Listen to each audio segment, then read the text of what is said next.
বুড়ো স্বামী তার অসুস্থ স্ত্রীকে সহায় করে তাকে নিয়ে একটা বাজারে যায়। সেখানে একটা ফলের ঠেলার কাছে গিয়ে দাঁড়িয়ে পড়ে এবং ফলবালার কাছে গিয়ে বলতে শুরু করে যে ভাইয়া আমাদের ফল দিয়ে দাও। তারপর এখানে যে ফলবালা ছিল সে তাদের ফল দিতে শুরু করল, কিন্তু তাদের দুজনের অবস্থা দেখে সে জিজ্ঞেস করতে লাগল যে আঙ্কেল আন্টি, আপনাদের ছেলে মেয়ে নেই যে এই বয়সে এই অবস্থায় আপনাদের ফল কিনতে আসতে হচ্ছে? এই কথা শুনতেই এখানে যে বুড়ো স্বামী স্ত্রী ছিল তাদের দুজনের চোখ থেকে জল বেরিয়ে আসতে লাগল এবং তারা ফুপিয়ে ফুপিয়ে কাঁদতে লাগল। যেই ফলবালা তাদের চোখে জল দেখল সে প্রথমে তাদের চুপ করালো এবং চুপ করিয়ে জিজ্ঞেস করতে লাগল যে কি হলো, আঙ্কেল আন্টি এভাবে কাঁদছেন কেন? তারপর তারা বলল, এবং যে কথা তারা বলল তা শুনে এই ঠেলাবালা তাদের বলতে লাগল যে কোনো সমস্যা নেই, যদি এমন কথা হয় তাহলে আপনারা আমার সাথে আমার বাড়ি চলতে পারেন। কে ছিল সেই বুড়ো আঙ্কেল আন্টি এবং কী কারণে এই ঠেলাবালা তাদের বাড়ি নিয়ে যাচ্ছিল? পুরো সত্যিটা জানতে ভিডিওটা শেষ পর্যন্ত দেখো। দিল্লির ভিতরে এক স্বামী স্ত্রী থাকত। স্বামীর নাম বিজয় ছিল এবং স্ত্রীর নাম সরিতা ছিল। বিজয় যিনি সরকারি শিক্ষক ছিলেন এবং তার গ্রামে প্রচুর পৈতৃক জমি ছিল। এখানে তারা দুজনে একটা ভালো বাড়ির ভিতরে থাকত, কিন্তু তাদের ছাড়া এই বাড়িতে তাদের দেখভাল করার আর কেউ ছিল না। দুজনেই একে অপরের দেখভাল করত এবং মাঝে মাঝে যে সরিতা থাকত সে এই কথা ভেবে খুব অস্থির হতো, কারণ তাদের 4টে সন্তান ছিল এবং 4টে সন্তানের মধ্যে কেউই তাদের দেখভালের জন্য তাদের কাছে ছিল না এবং 4টেই বিদেশে থেকে নিজেদের জীবন কাটাচ্ছিল। তারা তো শুধু মাঝে মাঝে ফোন করত, নইলে অনেক অনেক মাস পর্যন্ত তাদের ফোনও আসত না। এই কথা ভেবে যে সরিতা থাকত সে মাঝে মাঝে নিজের কোলে অভিশাপ দিত, বলতো যে এই কোল থেকে আমি এমন সন্তান জন্ম দিয়েছি যারা বুড়ো বয়সে একদমই আমাদের মূল্য দেয়নি। যদিও সন্তান তো বুড়ো বয়সে মা বাবার মূল্য দেবার জন্যই হয়। এখানে পর্যন্ত যে দুজনে স্বামী স্ত্রী অনেকবার নিজেদের সন্তানদের ফোন করে এখানে আসার জন্য বলেছিল এবং সাথে এটাও বলেছিল যে বেটা এখন আমরা বুড়ো হয়ে গেছি এবং আমাদের তোমাদের কাছে নিয়ে চলো, কিন্তু সব সন্তান একে অপরের উপর এবং অন্যটা তৃতীয়র উপর এভাবে গড়িমসি করত এবং বলতো যে মা ভাইয়াকে বলো সে তোমাদের নিয়ে যাবে এবং আমাদের এখানে এত জায়গা নেই এবং আমরা তো যেমন তেমন করে নিজেদের জীবন কাটাচ্ছি। এই কথাগুলো শুনে শুনে তারা খুব অবাক এবং অস্থির হতো, কিন্তু তারপর এখানে দুজনে স্বামী স্ত্রী একে অপরের সহায় হয়ে নিজেদের জীবনের সিদ্ধান্ত নিত। ধীরে ধীরে সময় এভাবেই চলছিল এবং তখনই একদিন হঠাৎ এখানে যে বিজয় থাকত তার এক সহকর্মীর শিক্ষক যে তার সাথে বাচ্চাদের পড়াতো এবং তারা দুজনেই খুব ভালো বন্ধু ছিল, যার একটাই ছেলে ছিল, তাই সে তার সাথে দেখা করতে আসত, কারণ সে এখানে কোনো কাজে এসেছিল নিজের ছেলের সাথে। এবং তখনই তার মনে পড়ল যে এখানে তো তার বন্ধু থাকত যে তার সাথে বাচ্চাদের পড়াতো। তারপর সে নিজের ছেলেকে বলল যে বেটা আমাদের নিজের বন্ধুর সাথে দেখা করতে যেতে হবে। তার ঠিকানা ভালোভাবে জানা ছিল, তাই এখানে সে নিজের ছেলের সাথে চলে আসলো। কিন্তু এখানে আসার পর যেমন নিজের বন্ধু বিজয়ের এমন অবস্থা দেখল যে সে একা নিজের স্ত্রীর সাথে বুড়ো বয়সে এমন অবস্থায় থাকত যখন তাদের দুজনেরই বারবার শরীর খারাপ হয়ে যেত, তাই তারপর সে বলতে লাগল যে দেখো না, আমি বলেছিলাম না তোমাকে যে সন্তান যদি একটা হয় বা অনেক হয় তাতে কোনো ফর্ক পড়ে না, যদি চায় তাহলে একটাই আমাদের ভালোভাবে রাখতে পারে এবং না রাখতে চাইলে 4-4টে সন্তানও ভালোভাবে রাখতে পারে না। আসলে এখানে যখন এই দুজনে স্কুলে পড়াতো তখন তার বন্ধুর তো একটাই সন্তান ছিল এবং এর 4টে ছেলে ছিল, তাই এ নিজের বন্ধুকে বলতো যে আর 1-2 সন্তান করে নাও। একটারও কোনো ভরসা নেই, বুড়ো বয়সে সেবা করবে কি করবে না। তাই সে হেসে বলতো যে ভাই, আমার কথা এমন যে যদি চায় তাহলে একটা সন্তানই আমাদের জীবন পার করতে পারে, এবং যদি না করে তাহলে তোমার 4টে সন্তান থাকলেও তোমার বুড়ো বয়সে সাথ দেবে না। এই কথা এখন সেই শিক্ষকের সত্যি হয়ে গিয়েছিল এবং তারপর এখানে যখন বিজয় এই কথাগুলো শুনল তখন একদম সে নিজের চোখ ভিজিয়ে ফেলল, কিন্তু নিজের বন্ধুর সামনে এই কথাগুলো প্রকাশ করল না এবং বলল যে তাহলে কি হয়েছে, আমার তো এখনও পেনশন আসত এবং পেনশনের সাহায্যে আমি নিজের জীবন চালাব। আমি নিজেই নিজের সন্তানদের বলে রেখেছি যে নিজেদের জীবন ভালোভাবে কাটাও এবং কোনো সমস্যা নেই, আমি তো এখানে নিজের সময় কাটাব। এভাবে বলে সে এই কথা এড়িয়ে গেল এবং কিছুক্ষণ নিজের বন্ধুর সাথে হাসি ঠাট্টা করে তার বন্ধু সেখান থেকে চলে গেল। ধীরে ধীরে এই কথাগুলোর কিছু সময় পার হল এবং তারপর হঠাৎ যে বিজয়ের স্ত্রী সরিতা থাকত তার শরীর খারাপ হয়ে গেল এবং তখন তার বয়স ৬৮ বছর ছিল। এখানে বিজয়ের বয়স ৭০ বছর ছিল এবং ৭০ বছরের বয়সে তার অবস্থা খুব খারাপ হয়ে গিয়েছিল, কারণ সন্তানদের কথা ভেবে দুজনে স্বামী স্ত্রী রাত রাত ভর কাঁদত যে তারা এমন কি করেছিল যে সন্তানরা এভাবে তাদের সাথ দেয় না এবং বুড়ো বয়সে তাদের একা জীবন কাটাতে হচ্ছে। এই কারণেই যখন স্ত্রীর শরীর খারাপ হল তখন এখানে যে স্বামী থাকত সে তার সহায় হয়ে তাকে সাহায্য করে ডাক্তারের কাছে নিয়ে গেল। যেমন তেমন করে দুজনে স্বামী স্ত্রী অটোতে চড়ে ডাক্তারের কাছে পৌঁছাল এবং সেখানে গিয়ে যে ডাক্তার থাকত সে তাদের ওষুধ দিল, কিন্তু সাথে বলল যে দেখো, স্ত্রীকে এখন ফলের ডায়েট দরকার এবং আপনাকে বেশিরভাগ তাকে ফলই খাওয়াতে হবে। তারপর এখানে যে বিজয় থাকত সে বলল যে ঠিক আছে ডাক্তার সাহেব, আমি নিজের স্ত্রীকে ফল খাওয়াবো। এখন যেখানে ডাক্তারের ক্লিনিক ছিল সেখান থেকে ফলের বাজারটা বেশি দূরে ছিল না, প্রায় ১০০ থেকে ১৫০ মিটার দূরে ছিল। তাই দুজনে স্বামী স্ত্রী সিদ্ধান্ত নিল যে চলো এখান থেকে ওখান পর্যন্ত পায়ে পায়ে হেঁটে যাই এবং এখান থেকে কোনো অটোও তাদের পাওয়া যাবে না। তারপর স্বামী স্ত্রী পায়ে পায়ে ফলের বাজারের দিকে চলল এবং কিছুক্ষণের মধ্যে একে অপরের সহায় হয়ে ফলের বাজারে একটা ঠেলায় পৌঁছল, যে ঠেলাটা রাহুল নামের একটা ছেলে চালাত, যে খুব মিশুকে ছিল এবং নিজের সাথীদের সাথে প্রচুর মজা করত। এখানে তার কাছে সব ধরনের ফল ছিল এবং তার জীবন ভালোভাবে চলছিল। এখন যেই দুজনে স্বামী স্ত্রী তার কাছে গেল এবং গিয়ে তার কাছে ফল চাইতে লাগল, বলল যে বেটা, আমাদের ফল দে। তাই এখানে রাহুল জিজ্ঞেস করল যে আঙ্কেল, কেমন কেমন ফল চাই আপনাদের এবং কত কত চাই। তাই এখানে যে বিজয় থাকত সে তাকে বলে দিল যে সব ফল থেকে এক একটা ২ কেজি দিয়ে দে এবং তারপর আমাদের বলে দে যে কত টাকা হলো।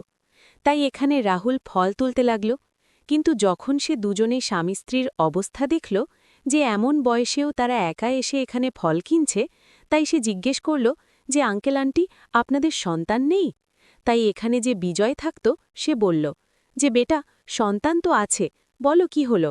তাই সে বলতে লাগল যে না, আমি তো তাই জিজ্ঞেস করছি যে আপনাদের অবস্থা খুব খারাপ লাগছে এবং এই বয়সেও আপনাদের ফল কিনতে আসতে হচ্ছে।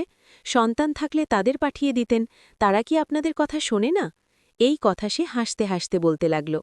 কিন্তু তখনই এখানে বিজয় এবং সরিতা দুজনের চোখ থেকে জল ঝরতে লাগল। এখন যেই রাহুল তাদের চোখে জল দেখল তখন একদম ভাবতে লাগল যে হয়তো আমি কিছু ভুল জিজ্ঞেস করে ফেলেছি, এবং তারপর তৎক্ষণাৎ ফল তোলা ছেড়ে তাদের কাছে এলো এবং তাদের কাছে হাত জোড়ে ক্ষমা চাইল এবং তাদের চুপ করানোর চেষ্টা করল। বলল যে আঙ্কেল আন্টি, আমার ভুল হয়ে গেছে এবং আপনারা প্লিজ চুপ হয়ে যান, কারণ আমার খুব খারাপ লাগছে এবং আমি আপনাদের চোখে জল দেখতে পারছি না। এই কথা শুনে যে বিজয় এবং তার স্ত্রী সরিতা থাকত তারা চুপ হয়ে গেল, কিন্তু তখনই এখানে রাহুলকে বলতে লাগল যে না বেটা, সে কথা নয়। আসলে আমরা ৪টে সন্তানকে জন্ম দিয়েছিলাম যাতে তারা বুড়ো বয়সে আমাদের দেখভাল করতে পারে, কিন্তু যখন তুমি আমাদের জিজ্ঞেস করলে যে এভাবে তোমাদের সন্তান নেই কি, সে ফল নিয়ে যেত। তারপর এই কথা আমাদের মনে বিঁধে গেল। এখন এই কথা শুনে যে রাহুল থাকত তার চোখে জল এসে গেল। এখন এখানে বিজয় যখন তার চোখে জল দেখল তখন খুব অবাক হয়ে গেল এবং জিজ্ঞেস করতে লাগল যে বেটা, তোমার চোখে জল কিভাবে? তাই এখানে যে রাহুল থাকত সে তাদের বলতে লাগল, বলল যে আঙ্কেল আন্টি, যদি আপনাদের সন্তানরা আপনাদের দেখভাল না করে তাহলে কি আমি আপনাদের দেখভাল করতে পারি এবং কি আপনারা আমার সাথে আমার বাড়ি চলতে পারেন? এখন এই কথা শুনে বিজয় আরও বেশি অবাক হয়ে গেল এবং বলতে লাগল যে কেন বেটা, এমন কি হলো? কারণ আজকের জমানায় তো সন্তানরা মা বাবাকে বোঝা মনে করে এবং তুমি আমাদের নিয়ে যাওয়ার জন্য কেন বলছো? তারপর এখানে যে রাহুল ভাগত সে নিজের চোখের জল নিয়ে তাদের নিজের পুরো গল্প বলতে লাগল। বলল যে আঙ্কেল আন্টি, আসলে আমার এই দুনিয়ায় কেউই নেই এবং শৈশব থেকেই আমি অনাথ। তারপর আমি ভাবতাম যে যখন আমি বড় হব, তারপর আমার যে বিয়ে হবে, তাহলে আমি নিজের শাশুড়ি শ্বশুরকে মা বাবার মর্যাদা দেব এবং মা বাবার ভালোবাসা পাব। কিন্তু ধীরে ধীরে যেমন সময় কাটল তেমনি সময়ের সাথে আমার অবস্থা এমন হয়ে গেল যে আমার বিয়ে একটা অনাথ মেয়ের সাথে হয়ে গেল, যার নাম প্রিয়া ছিল। এখানে যে আমার স্ত্রী প্রিয়া থাকত তার সাথে আমার বিয়ে হয়ে গিয়েছিল এবং বিয়ে হবার পরেও আমি মা বাবার ভালোবাসা থেকে বঞ্চিত রয়ে গেলাম। এদিকে যে আমার স্ত্রী থাকত তারও মা বাবার দরকার হতো এবং সেও বিয়ের আগে এটাই ভাবত যে বিয়ের পরে শাশুড়ি শ্বশুর থাকবে এবং তারাই আমার মা বাবা হয়ে যাবে। কিন্তু মাঝে মাঝে রাতের সময় আমি এবং আমার স্ত্রী মিলে যখন এটা ভাবতাম যে আমাদের ভাগ্য কেমন, যে আমাদের মা বাবার ভালোবাসাই পেলাম না, তাহলে তারপর আমরা খুব অস্থির হতাম এবং যখন আমি আপনাদের থেকে শুনলাম যে আপনাদের ৪টে সন্তান থাকার পরেও আপনাদের দেখভাল করে না, তাই এই কারণে আমি আপনাদের জিজ্ঞেস করলাম যে কি আপনারা আমার সাথে চলতে পারেন, কারণ আমরা আপনাদের দেখভাল করতে চাই। এই কথা শুনে যে বিজয় এবং সরিতা থাকত, তারা কিছুক্ষণ ভাবল এবং ভেবেচিন্তে করে বলতে লাগল যে ঠিক আছে বেটা, যদি এমন কথা হয় তাহলে আমরা তোমার সাথে চলব। তারপর এখানে যে রাহুল থাকত, সে বলল যে ঠিক আছে আঙ্কেল আন্টি, যদি এমন কথা হয় তাহলে আপনারা এখনই আমার সাথে চলো। আমার স্ত্রীকে যখন এটা জানা যাবে যে আমাদের মা বাবা পাওয়া গেছে সেবা করার জন্য, তাহলে তারপর সে খুব খুশি হবে। এভাবে বলে এখানে যে রাহুল থাকত, নিজের সাথের লোককে দোকান দেখার জন্য বলল এবং তাদের দুজনকে নিজের সাথে নিয়ে সেখান থেকে নিজের সেই ছোট্ট ভাড়ার ঘরে চলে গেল, যার ভিতরে সে নিজের স্ত্রীর সাথে থাকত। তাদের এইমাত্র কিছুদিন আগে বিয়ে হয়েছিল এবং এখানে যে স্ত্রী থাকত, যেই বাড়ির ভিতরে বুড়ো স্বামী স্ত্রীকে দেখল, তখন খুশি হয়ে নিজের স্বামীকে জিজ্ঞেস করতে লাগল যে এরা কে এবং আপনি তাদের এখানে কেন নিয়ে এসেছেন। তারপর রাহুল হাসতে হাসতে বলতে লাগল যে তুমি তো বলতে না যে মা বাবার ভালোবাসা পাইনি, তাই আজ আমি তোমার জন্য মা বাবা নিয়ে এসেছি। এই কথা শুনে এখানে যে প্রিয়া থাকত, সে তৎক্ষণাৎ নিজের আঁচল মাথায় দিল এবং তারপর তাদের পায়ে হাত দিল। দুজনে স্বামী স্ত্রী তাকে ভালোভাবে স্বাগত জানালো এবং বাড়ির ভিতরে বসালো। এখানে বসার পরে তারা প্রচুর কথা বলল এবং তাদের ভালোভাবে চা পানি খাওয়ালো। এখন এখানে কিছু সময় কাটানোর পরে যে বিজয় থাকত, সে রাহুলকে বলতে লাগল যে ঠিক আছে বেটা, আমরা এমন করি, বাড়ি চলি এবং বাড়ি থেকে নিজের যে ছোটখাটো জিনিস আছে তা নিজের সাথে নিয়ে আসি এবং তারপর আমরা এখানেই তোমার সাথে থাকব। কিন্তু তখনই এখানে যে রাহুল থাকত, সে বলল যে ঠিক আছে আঙ্কেল, আমি আপনার সাথে যাই এবং সেই জিনিস নিয়ে আসি, আপনারা আন্টিকে এখানেই রাখুন। কিন্তু এখানে যে বিজয় থাকত, সে বলল যে না বেটা, আমাদের দুজনকেই যেতে হবে, কারণ তার হিসাবও করতে হবে এবং তুমি কেন নিজের দোকানদারি খারাপ করছো? আমি তো বলেই দিয়েছি যে আমি নিজেই তোমার বাড়ি দেখে নিয়েছি এবং আমি এখানেই তোমার আন্টিকে নিয়ে আসব। এভাবে বলে যে বিজয় থাকত, সে তাকে মানা করে দিল। তাই রাহুলও এই কথার জন্য বেশি চেষ্টা করল না। তাই এখান থেকে দুজনের জন্য সে একটা অটো করল এবং সেই অটোতে বসিয়ে তাদের সেখান থেকে রওনা করে দিল। এখন যে বিজয় থাকত, সে নিজের স্ত্রী সরিতার সাথে যখন সেই অটোতে বসে নিজের বাড়ির দিকে যাত্রা করছিল, তখন তারপর স্বামী স্ত্রী নিজেদের মধ্যে কথা বলত এবং তাদের দুজনের সম্পর্কে কথা বলত যে কত ভালো সন্তান না, তাই উপরবালা তাদের সাথে কেমন করে দিয়েছে যে তাদের মা বাবাই দেয়নি এবং এক আমাদের সন্তান আছে যাদের মা বাবা থাকার পরেও তারা মা বাবার মূল্য করে না।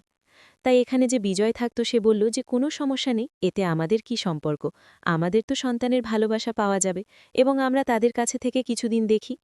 তাই এখানে যে সরিতা থাকত, সে বলতে লাগল যে যখন সেই ছেলে আপনার সাথে আসার জন্য বলছিল, তখন আপনি তাকে নিজের সাথে আনার জন্য কেন মানা করলেন? তাই এখানে যে বিজয় থাকত, সে বলতে লাগল যে তোমার জানা নেই এই দুনিয়া খুব মানে ভোজা, আমি একে একদমই দেখাতে চাই না যে আমার কাছে এত সম্পত্তি আছে এবং দেখো তো সত্যি মনে আমাদের দেখভাল করে কিনা।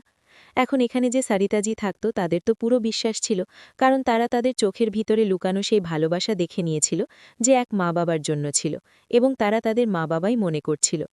কিন্তু যে বিজয় থাকত, সে জামানা থেকে পুরোপুরি পরিচিত ছিল এবং এই কারণে সে এখনও তাদের কিছু বলতে চায় না যে তাদের কাছে এত সম্পত্তি আছে এবং এত ভালো বাড়ি তাদের তৈরি আছে। এখানে দুজনে স্বামী স্ত্রী নিজেদের বাড়ি পৌঁছাল এবং বাড়ি পৌঁছে যে বিজয় থাকত, সে নিজের স্ত্রীকে বলতে লাগল যে চলো, ছোটখাটো এমন জিনিস প্যাক করো যাতে তাদের একদমই মনে না হয় যে আমাদের কাছে টাকা আছে, এবং তারপর আমরা তাদের কাছেই থেকে দেখব কি এরা ভালোভাবে আমাদের রাখে।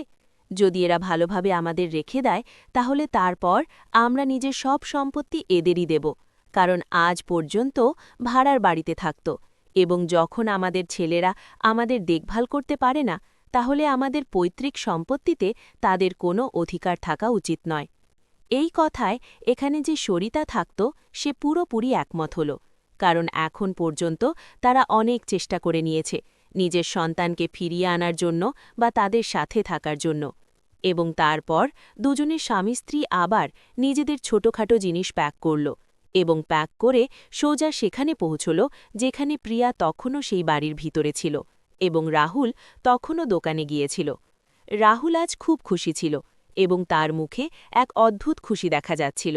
ধীরে ধীরে সন্ধে হল এবং সন্ধের সময় যেই রাহুল আবার বাড়ি ফিরল, তখন তারপর এখানে বিজয় এবং তার স্ত্রী সরিতা তাকে বাড়ির ভিতরে পেল এবং এখানে যাওয়ার পরে যে রাহুল থাকত, সে তৎক্ষণাৎ তাদের পায়ে হাত দিল এবং বলতে লাগল যে মা বাবুজি, আজ থেকে আপনারা এখানেই থাকবেন এবং আমরা আপনাদের ছেলে বউ, কোনো সমস্যা হলে আপনারা আমাদের বলতে পারেন এবং আপনাদের পুরো দেখভাল আজ থেকে আমরাই করব।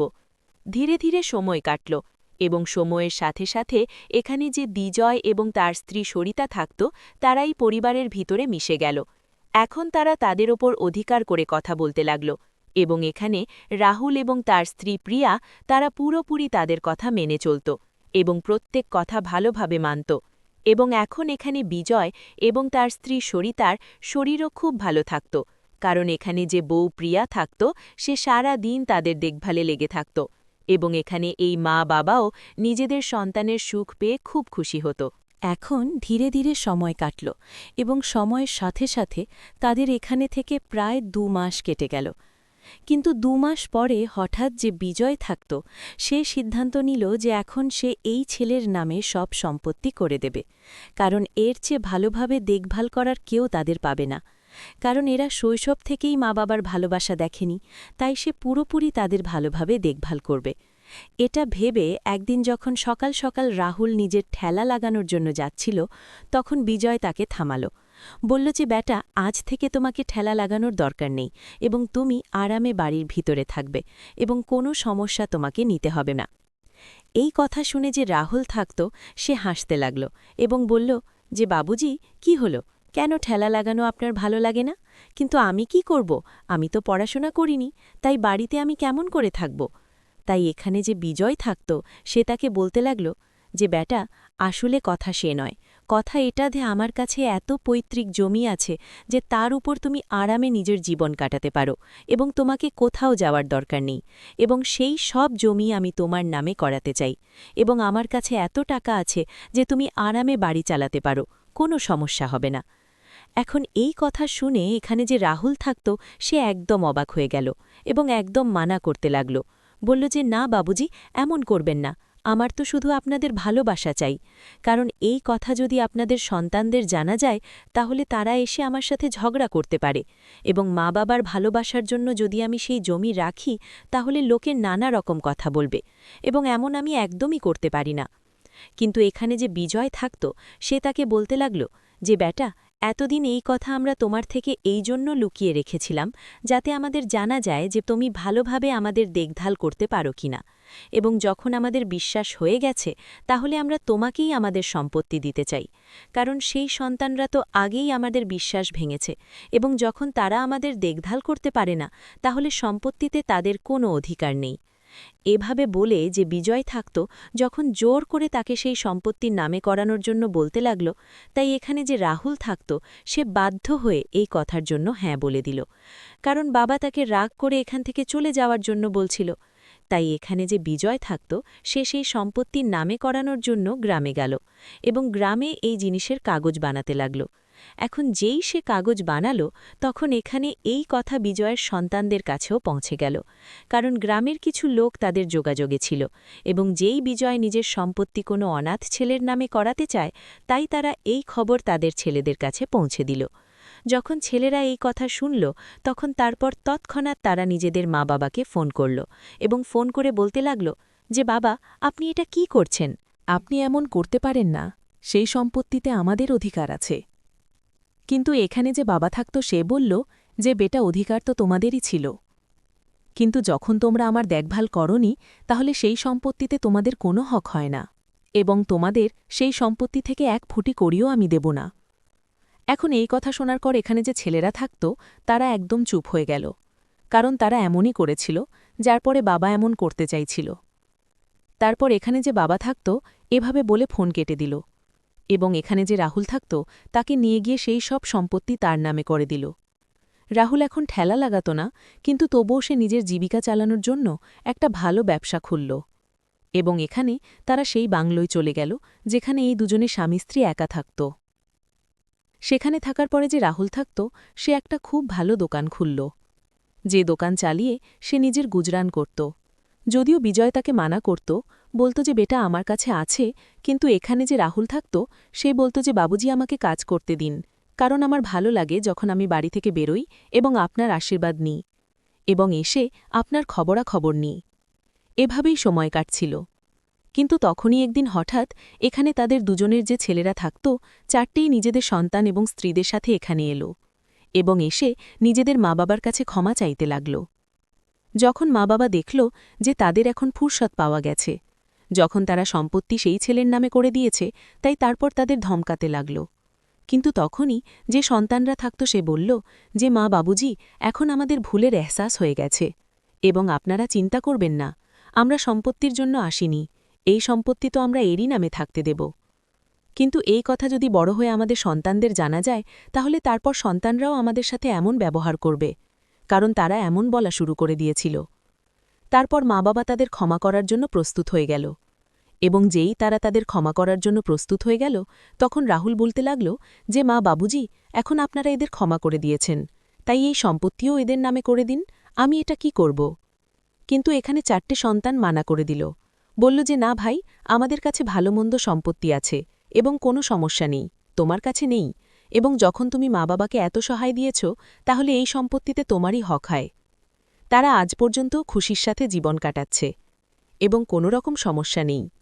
তাই বন্ধুরা, এই ছিল আজকের গল্প। আপনাদের যেমনই লাগে কমেন্ট সেকশনে জানিয়ে দিন। ভিডিও যদি ভালো লাগে তাহলে ভিডিও লাইক করো এবং চ্যানেল সাবস্ক্রাইব করো, যাতে আমাদের একটু সাহস পাই আপনাদের জন্য এমন ভালো ভালো ভিডিও বানানোর জন্য। পরের ভিডিওতে নতুন টপিক নিয়ে দেখা হবে।